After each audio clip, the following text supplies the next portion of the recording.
Dinala tayo ng Diyos sa pag-aaral ng paghahanda ng ating sarili para tayo ay maging bride at maging warrior ng Panginoon.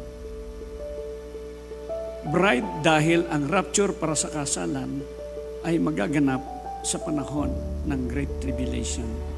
Warrior kasi kinakailangang ipaglaban natin ang ating pananampalataya.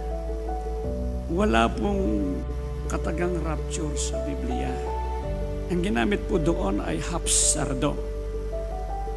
Ito po ay, itong katagang rapture ay Western word. Pero ang sinasabi dyan, snatch away, taken by force. You will be taken by force. And that is through the power of the Holy Spirit. You know, I come into a great doubt about this rapture. Sa totoo lang. Hindi ko na matanggap na meron ng Pero sa araw, dinala ko ng Diyos sa Panginoon. At yun ang inuulit ko sa inyo na kwento. Pinakita sa akin yung grupo ng mga taong nag-aawitan. And I know it's the church. It's the same vision I saw in 1980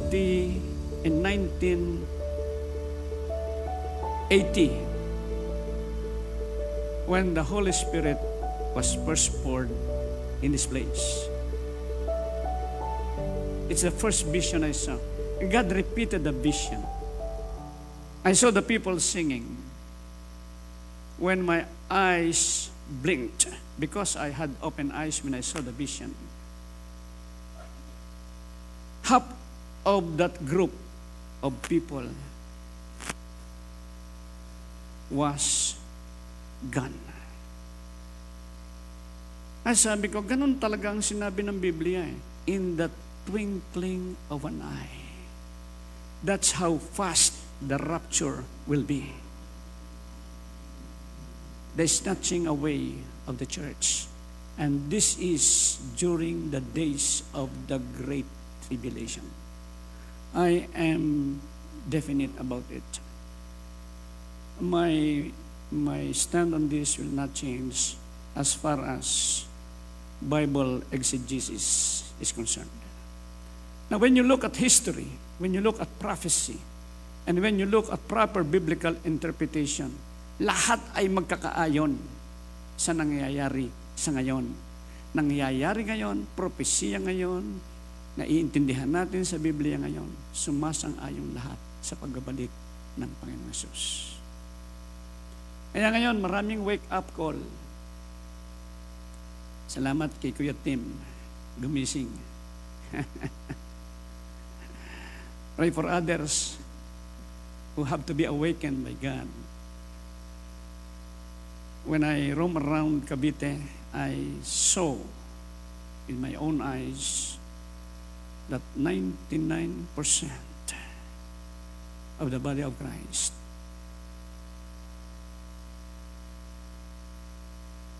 wala silang pakialam dito sa katuruan ito.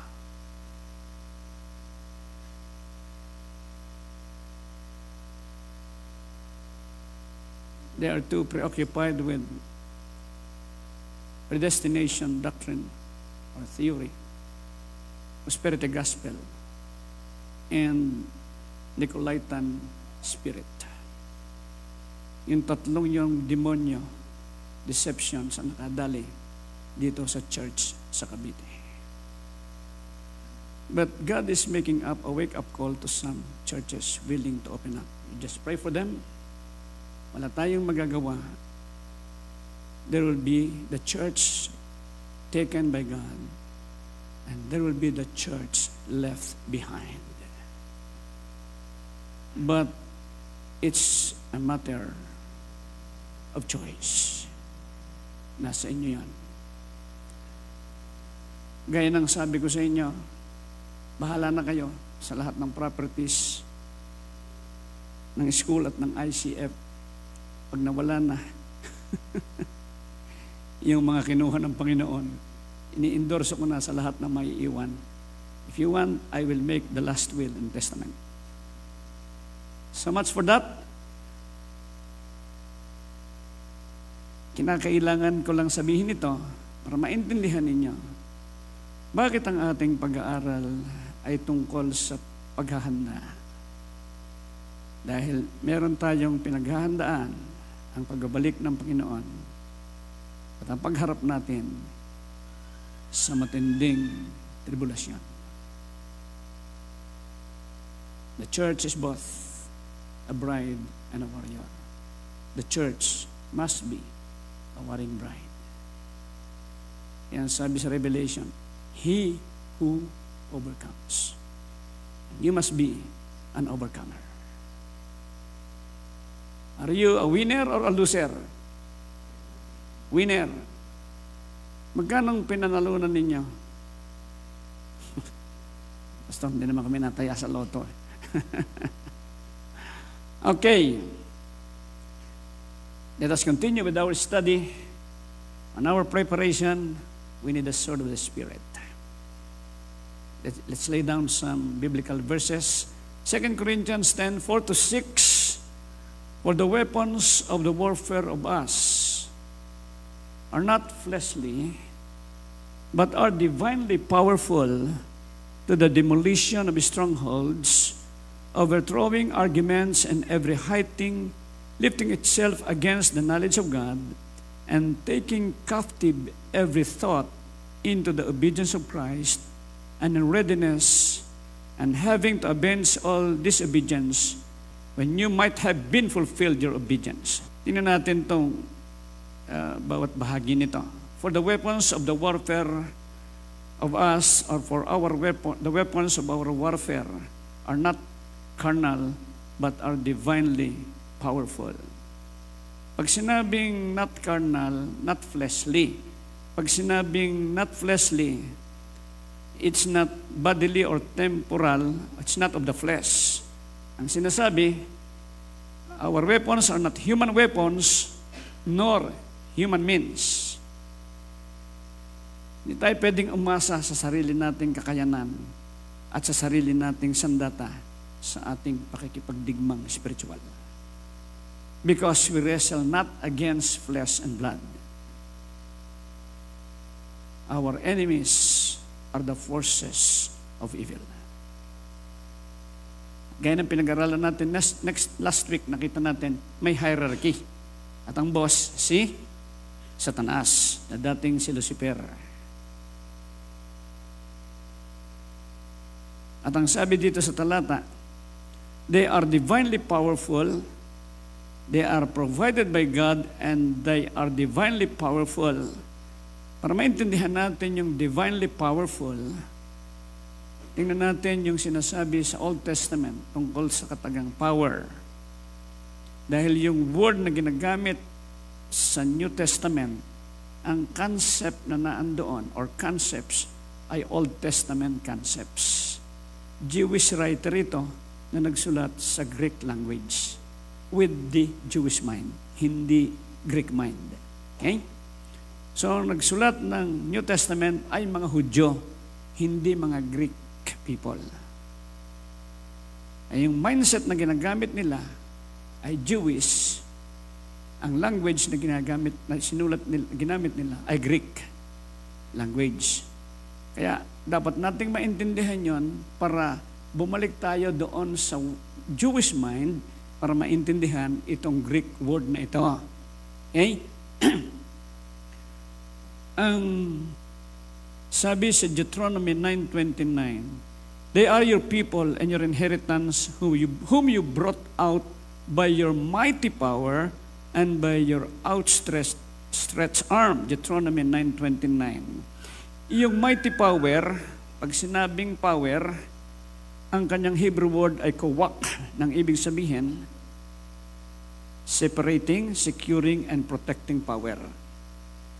Yung kapangyarihan ng Diyos, inihihiwalay ka, pinoprotektahan ka, sinisecure ka niya. Pag sinabing mighty, that is Gadol, Gadol Elohim, great God. Gadol means great. Ang sabi sa ancient Hebrew, it is God's power and authority provided to secure firmly. ganon siya magprotekta, ganon siya mag-secure, ganon siya mag-separate. It is firm, it is fixed, it is indestructible. Outstretched arm is from the Hebrew nata, that's the word outstretched, meaning stretch or spread out. From the Hebrew word zerwa, which means arm. The meaning is, it is an expression of the use of force or power. So the point is this: it is by God's use of His great power that He saves, rescues, secures, and protects His people. It is by this same power that we fight against the enemies with His protections. Yung nakita ni Ate B na anghel, yun eh. He is the sent mighty angel. Kung nakita nyo na yung anghel na nagbabantay dyan sa ICF Chapel, na simbolo ng pagbabantay sa ICF family, napakalaki po ng anghel na yan. Hindi nyo lang nakikita. Hindi nyo siguro alam na meron kayong guardian angels. Nasa Biblia po yan. You have your guardian angels. Kung gusto nyo makita, di panalangin nyo sa Diyos na makita ninyo. Bago natin pag-usapan yan. Tumingin kayo sa inyong katabi. Tanungin mo, nakakita ka na ba ng anghel? Sabihin mo, tumingin ka sa akin.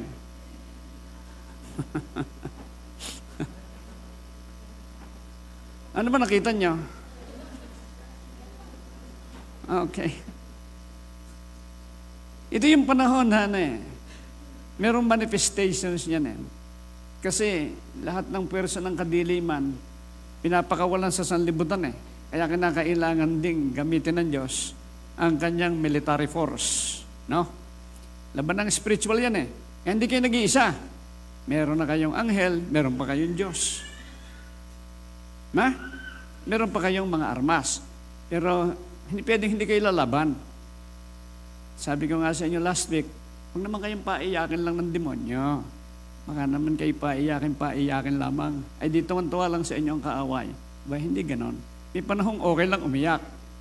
Pero pagtatawanan lang kayo. Pagka kayo laging pahibi-hibing Kristiyano. Dahil awang-awa kayo sa inyong sarili, sa nangyayari sa inyo, hindi nyo na malaman kung ano nangyayari. Eh, pinapatibay kayo ni Lord eh. Inaayos ng Diyos ang inyong pagkatao para kayo'y maging winner at hindi loser. You must make a declaration to yourself. I am a winner. Sabihin nyo nga sa sarili niyo. Totoo ba yan? Salamat.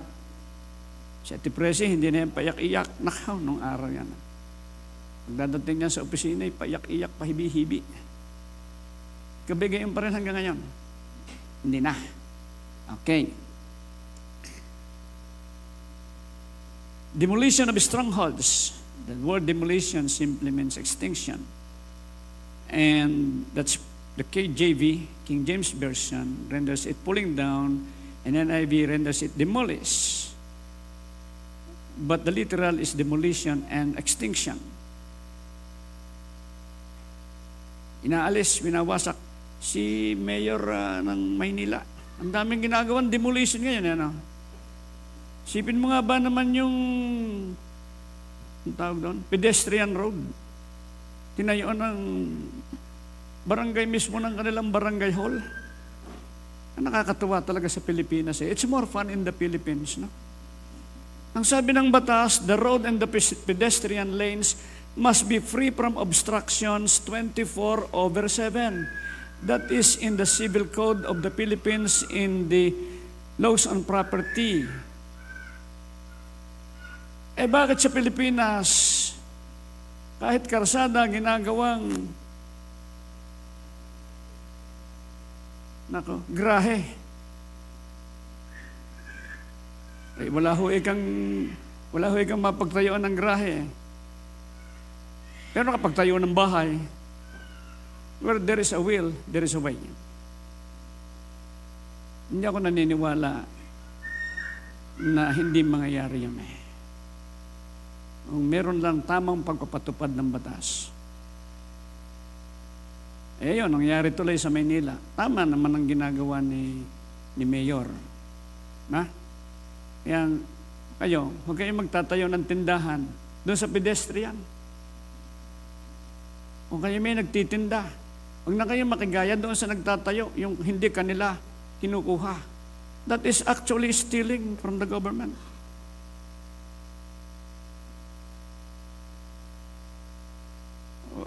Wala sana ako mababalitaan. Member ng ICF na nagpatayo ng tindahan doon sa pedestrian. Ere yung pedestrian lane, ere yung kanal, ere yung easement. Yung easement na yon, hindi po iyon inyo. Kaya pati yung bubong nyo, huwag nyong ilalabas doon sa kalye. Huwag maging mabuting halimbawa kayo. Dahil pag nakita kong gano'n ang inyong bahay, ipapagibago kay Mayor. Yung nakalabas, no? That does not belong to you. That is a law. And we must be practicing the law. Dapat tayo ay compliant. Kasi yung batas na yon, kinuha yun sa Biblia. Huwag mong ililipat ang muhon. Maliwanag yun eh. Yung paglilipat ng muhon ay pagnanakaw. Ang sabi sa Biblia, ito'y kasalanang karumal-dumal, may sumpa. Lahat ng gumawa niyan, namamatay sa sakit na kanser. Warning lang po, para hindi kayo madali ng sakit na yan. Baka akala nyo, basta yon. Hindi po ordinaryong kasalanan yon sa Biblia. That is called, nakalimutan ko na ang term dun eh. Baka magkamali ako sa English eh. Basta gano'n na nga. Usury ba yun? Hindi naman usury. Sino ba lawyer dito? I forgot the term. No? But that is blasphemous before God. That is blasphemy. Pag sinabing blasphemous, karumal-dumar, kahindik-hindik, karimari-marim. Ang picture niyan, lumalabas yung usok ng Diyos sa kanyang ilong sa galit. Galit-galit sa Diyos. Please don't do it. Never open a way for you to be attacked by the enemy. Dahil yung kasalanan ay right ng demonyo sa buhay ng tao. At kahit Kristiyano ka, kung meron kang ginawang kasalanan, maatake ka ng kaaway.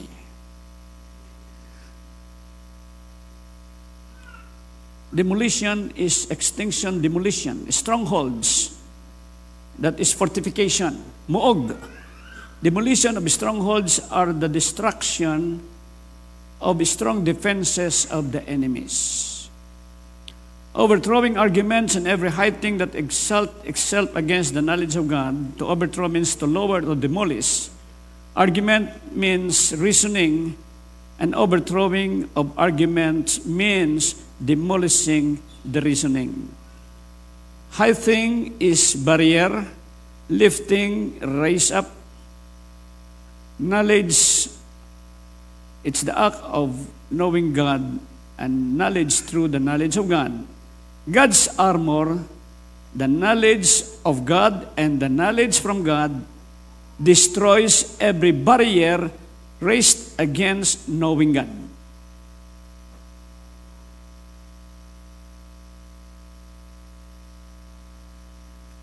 Ganon powerful yung binigay ng Diyos sa ating sandata.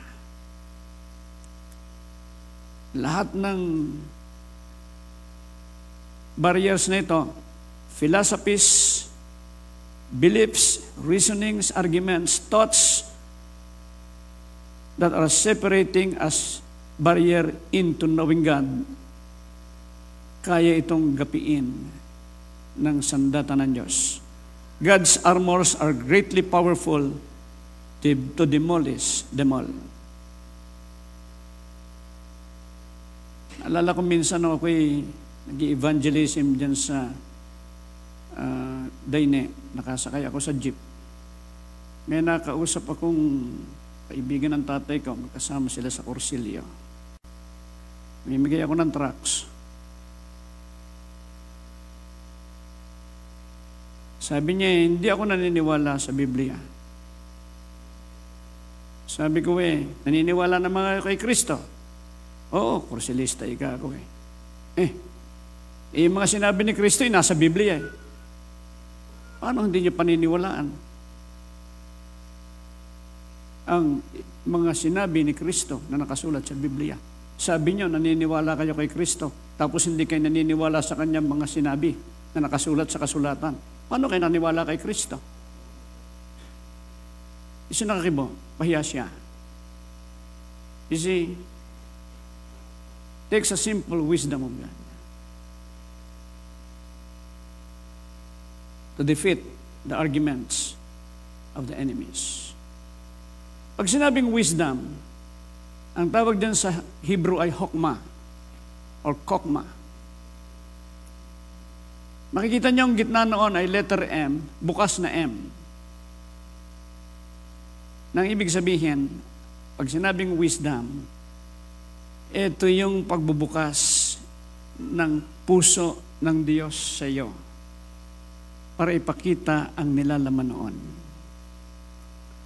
So pag sinabi mong, Lord, give me wisdom, ang sinasabi mo ay buksan mo po sa akin ang puso mo. At ibinibigay niya sa iyo ang laman noon at ang kanyang puso.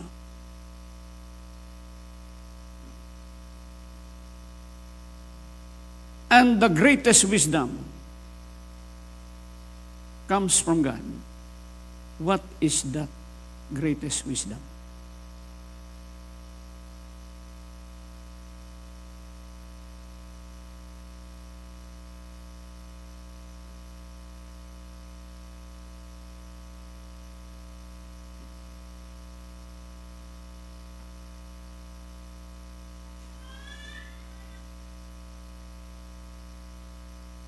Paul prayed that the believers may know the height, the depth, the length, and the width of the love of God that surpasses all human understanding. The greatest wisdom of all is knowing the love of God. It's knowing the very heart of God.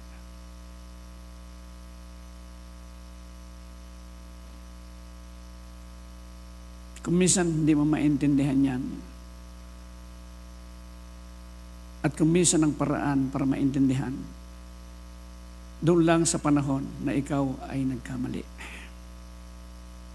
When I say understand, it is experiential knowing. Hindi lang knowledge of truth, but it is experiencing the very truth of God.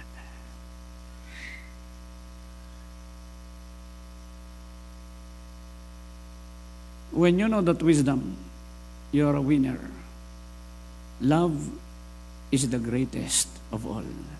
The rakam, the kesed, and the ahab of God. That's the greatest wisdom. Taking captive every thought into the obedience of Christ means making captive. And obedience means attentive hearkening, submission, and compliance. And of Christ means the anointed one. God's goal, remember this, is to put everyone in submission and obedience to Christ. Ang ating pakikipaglaban ay upang ang lahat ay pailalim kay Kristo. And sabi ni Paul sa Philippians, therefore God exalted him to the highest place and gave him the name that is above every name, that at the name of Jesus Christ every knee should bow in heaven and on earth and under the earth, and every tongue acknowledge that Jesus Christ is Lord to the glory of God the Father. Yon ang lundo ng ating pakikibaka, ng lahat ay maipasakop sa Panginoong Hesus. On personal application, when you submit your whole life to God, no part of you could be touched by the enemy. That is a truth that the enemy could never deny. Kung ang buong buhay mo ay napapailalim sa Diyos, ang kabuuan at ang bawat detalye, walang bahagi ng buhay mo na pwedeng magalaw ng demonyo. Bakit si Job, sabi niya? Sabi ng Biblia ay righteous, na wala ang kayamanan, na wala ang mga katulong, na wala yung mga anak, nawasak ang bahay, nagkasakit. Ang tanong ko ay bakit si Job nagsisi nung huli?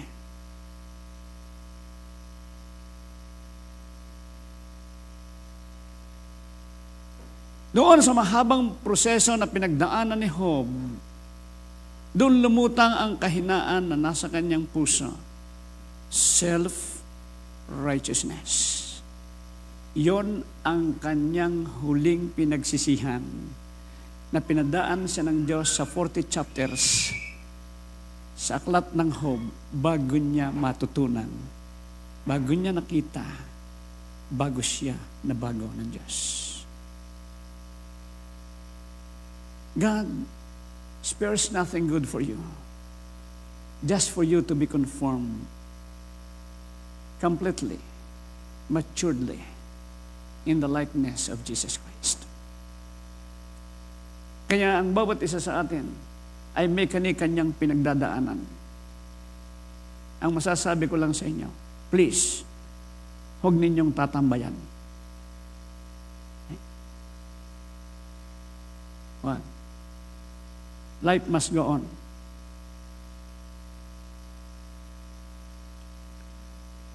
You become a victorious warrior of God, subjecting enemies to the Lord Jesus Christ through the sword of the Spirit when your whole life is completely submitted to God.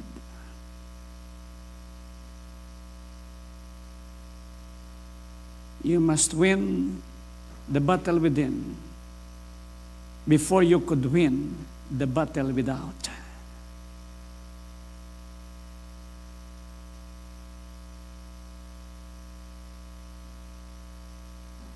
I hope it gets across into your mind and into your heart.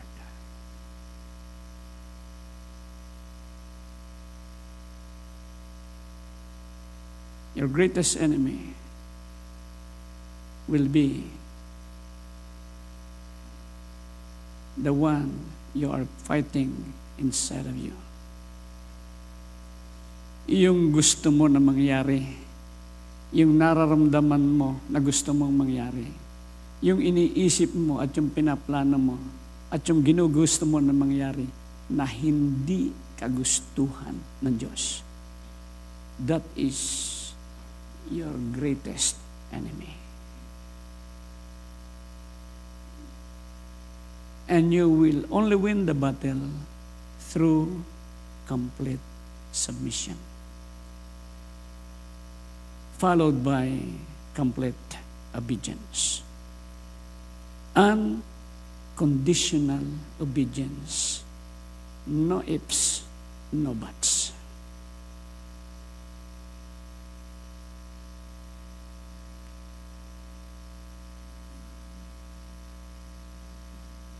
If you are in that position, then you could use the sword of the Spirit powerfully.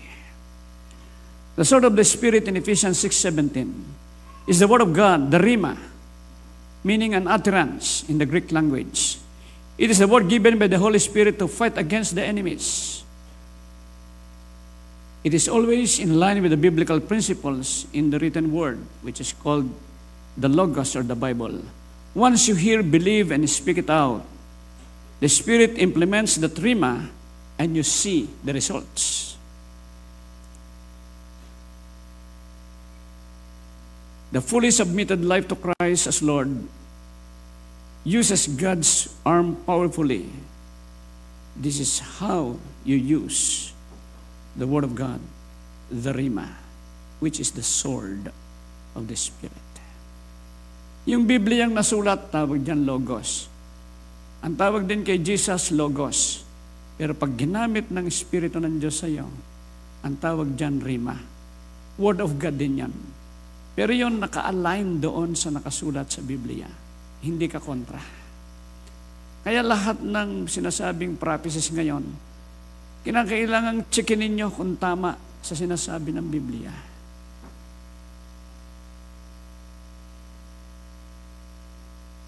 Dapat laging ganon.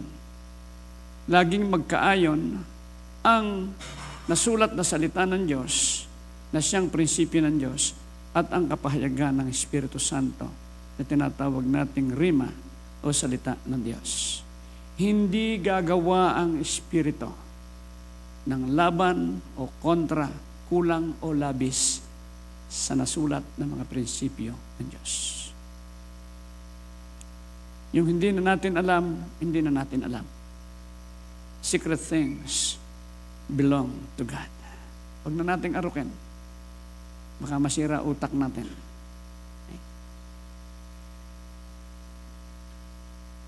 The Hebrew word for rhema is dabar, meaning a word. The ancient Hebrew gives the idea of God opening His heart to serve you. When God speaks to you personally, there is God personally serving you from His heart full of love. Kaya pag nagsalita ang Diyos, yun ay salita ng pagmamahal. Kung yun man ay rebuke, yun ay salita ng pagmamahal. Kung yun may utos, utos yun ng pagmamahal.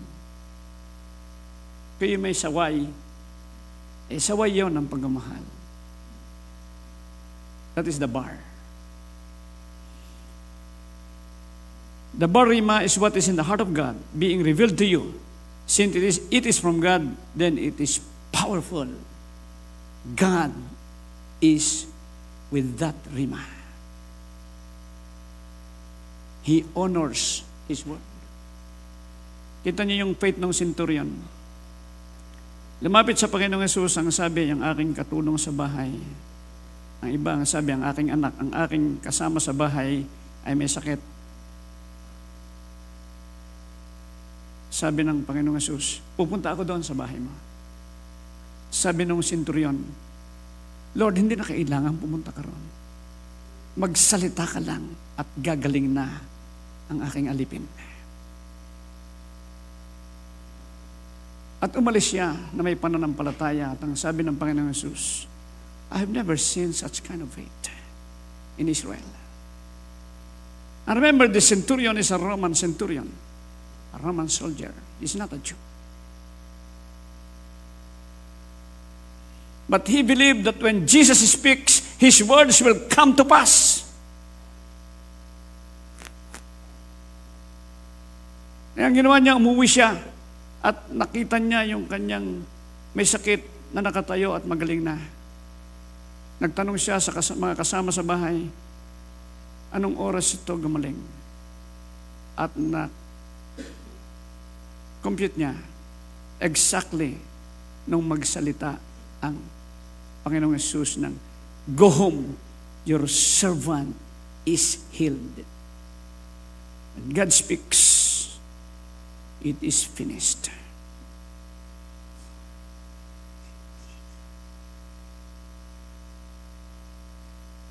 Yun ang sinasabi sa Numbers 23:19. God is not human that He should lie, not a human being that He should change His mind.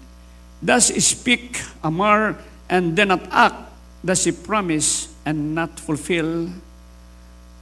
The word amar also has the idea of God's heart serving. And God is speaking, God is serving you from the bottom of His heart. Huwag niyong ignorin yung sinasabi ng Diyos sa inyo. Puso ng Diyos ang nangungusap sa inyo.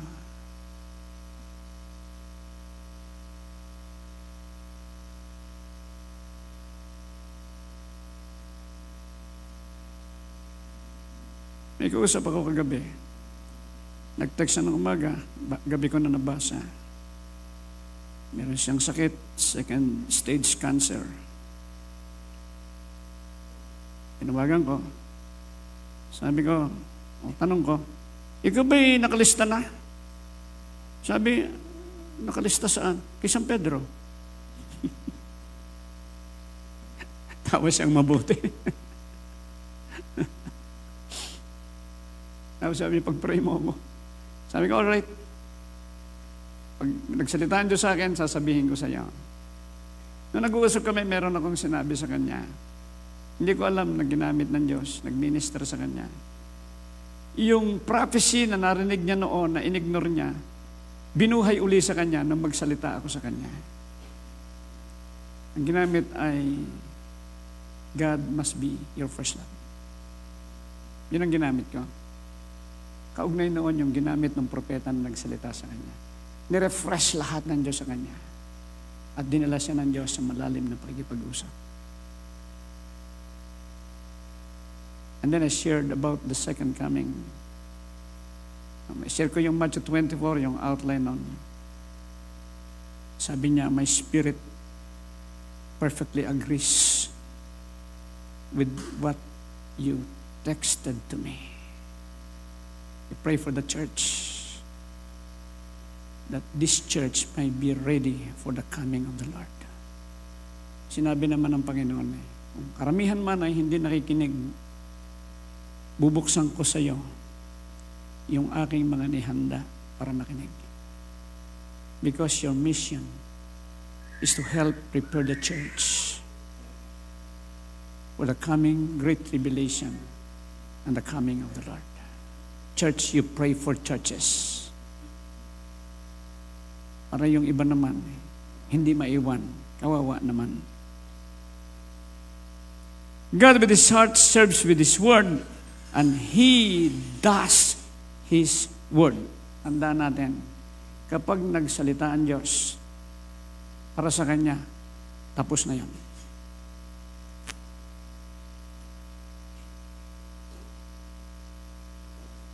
Remember that God's word is not without condition.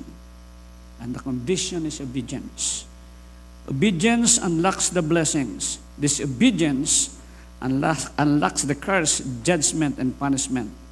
Kaya makita nyo, pagkatapos ibigay ang law, pagdating sa Deuteronomy, nung ulitin ng law, sa dulo, blessings and curses. When God speaks, He expects trust and obedience. If you do not trust and obey, you are harboring curse, judgment, and punishment for yourself. Why? God allows this for you to repent and to be led back to forgiveness, restoration, and the opportunity to obey and receive the power and the blessings of God through His word, the Logos and the Rhema. Whether man believes, trusts, and obeys God's word or not, God's word remains true and powerful forever and ever. Heaven and earth will pass away, but God's word will never, ever pass away. When God says it, it is done.